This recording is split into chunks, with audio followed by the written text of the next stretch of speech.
everyone see that my knee is not out this way. This is going to impede your ability to make, I know it's not called a makikomi, but it's going to impede your ability to turn your shoulders that way. So we need this leg a little bit closer, you don't need to have a negative base, but we need that knee a little bit closer so that you can roll your shoulders. Some of you are letting that shoulder kind of fall forward where this foot disconnects from the ground. So the idea on the side is not that you're throwing this way, but that you're taking your shoulder and forearm almost like a sotobuke back into your own stance. Secondly, some of you are doing this where it's a quasi throw before your knee actually hits the ground. So let's do it where it's kind of something like that. That really shouldn't be the idea. The idea should be as soon as you touch down on the ground, that becomes the break for the throw. Straight away. Last but not least, make certain, depending on the length of your legs, the weight, the width of your partner's base, the exact way you step can vary a little bit. But more than stepping left or stepping right, it should be a drop where you try to dominate their right leg. So this becomes almost like a taiotoshi where your knee just drops on the ground. So you need to get your hip, not the conventional hip for a hip throw, but this hip, the inside hip, attached to their leg. The right leg. Would you say that you're taking over their base?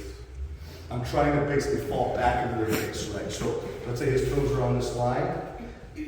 Whether I literally do or literally don't, whatever, but I'm not dropping where I am, right? The idea is to kind of get up and underneath them, like so. So we actually do that again. Toes on the line, please, Mr. Trisha. So in this case, I'm actually a touch behind him. Not that you need to literally be behind, but to the point of the question, you're cutting underneath. You're not on the surface, like an ice cream scoop. You're cutting in and underneath and through them. Yes? Can you do it once more facing that way? Sure.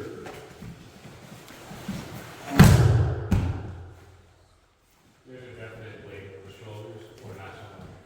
Yeah, for sure. Yeah. So you start this way. You're here. And again, there's like a quasi, if not full-on sutemi element. Not sutemi in the sense that you go to your back, but you're sacrificing your weight.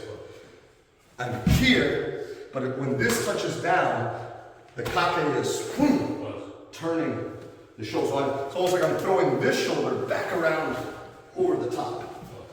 Okay, in that sense, not quite, but related to like a tamaru. Right, one shoulder down, other shoulder up. This way. So I'm looking back towards my uke's original position. Okay, yes, sir? When you're dropping your knee down, is there a move? It sometimes looks like there's a period where your butt kind of drifts back to your heel. Yeah. Okay. Yeah, right. So I'm gonna go slow on this one.